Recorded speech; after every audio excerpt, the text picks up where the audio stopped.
we are discussing critical minerals and rare earths, and we're going to be signing an agreement that's been negotiated over a period of 4 or 5 months. And it was sort of good timing that we got it done just in time for the visit. And we worked together very much on rare earths, critical minerals, and lots of other things. And we've had a very good relationship. We've been working on that for quite a while. In about a year from now, we'll have so much critical mineral and rare earths that you won't know what to do with them.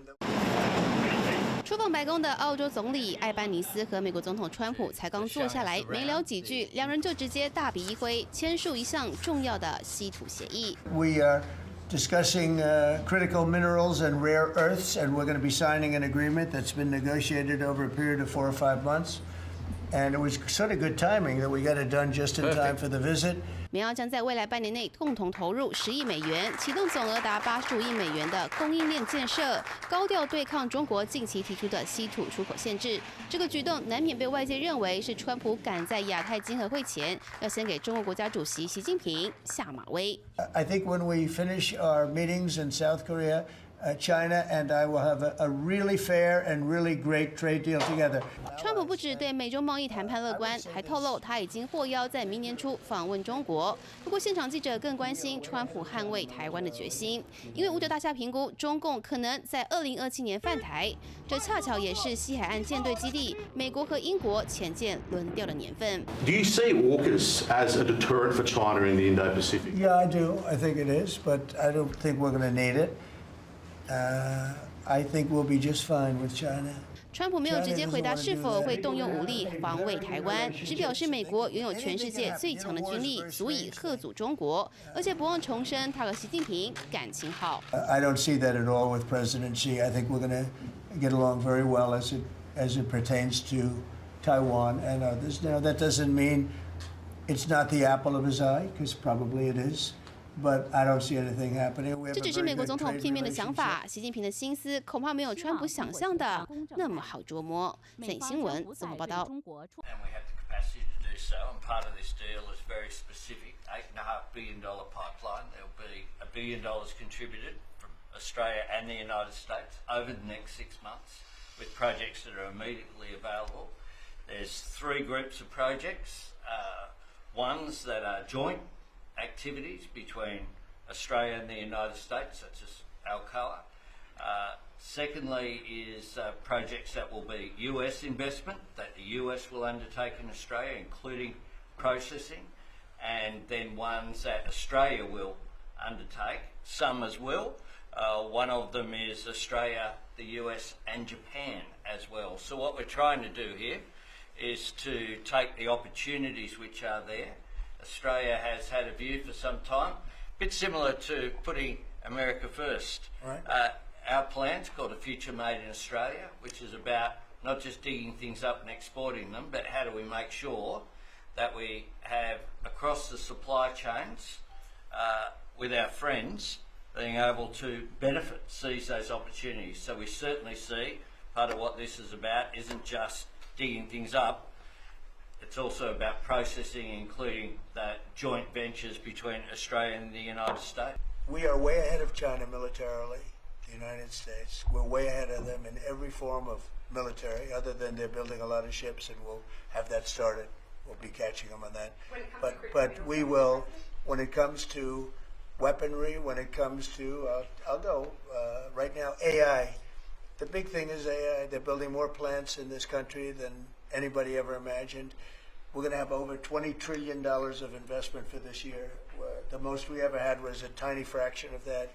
As an example, Biden, who's the worst president in the history of our country by far, by the way, but they were less than $1 trillion for 4 years. We're already now breaking $18 trillion of investment in 8 months. 18 trillion. No country in history has ever done that.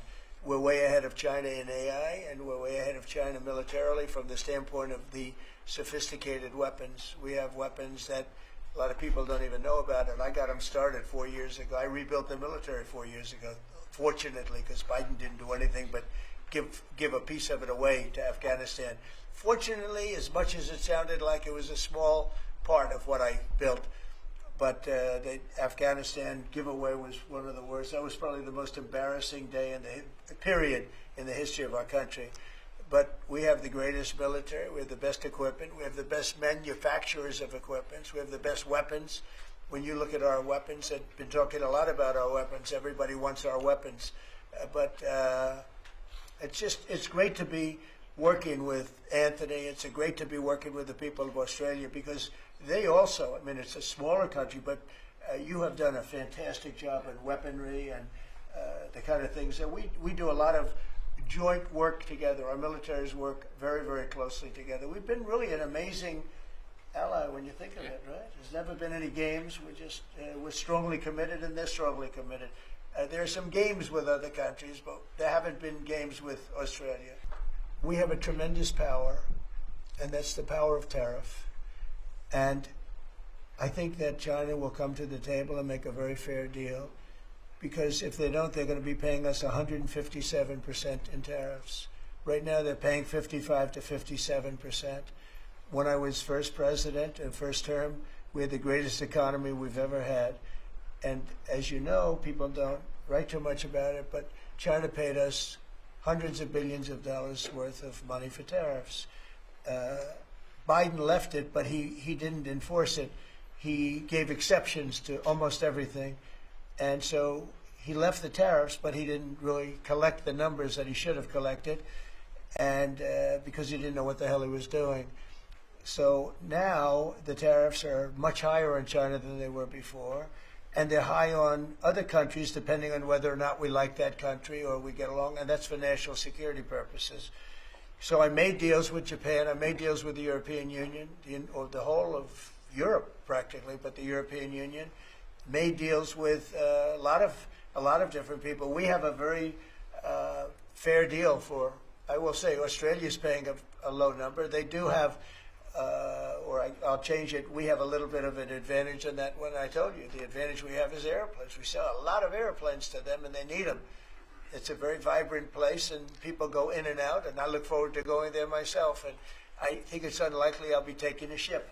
That's a long journey. That's a long journey. But China has treated us with great respect. Now, in the past, they didn't treat other presidents with great respect. They would take hundreds of billions and even trillions of dollars out of the country, and they would spend it and build their military. Now they're treating us with great respect. Now, we'll see what happens. I said, if we don't make a deal, I'm putting on an additional 100% on November 1st. I think we'll make a deal. They threatened us with rare earths, and I threatened them with tariffs, but I could also threaten them with many other things, like airplanes. You know about airplanes, because they can't get parts for their airplanes. We build their airplanes. We do a great job. They're largely Boeings, and we could stop the parts. We did stop the parts, actually, when they did the initial threat. That's a big... They closed down over 400 of their airplanes, but we don't want to do that. But we have a much simpler thing. If we don't make a deal, we'll charge them a very substantial tariff, and they'll be paying us hundreds of billions of dollars a year, which they're basically paying right now. We had presidents that allowed China and other countries get away with murder. We're not going to allow that, but we're going to have a fair deal. I want to be good to China. I love my relationship with President Xi. We have a great relationship.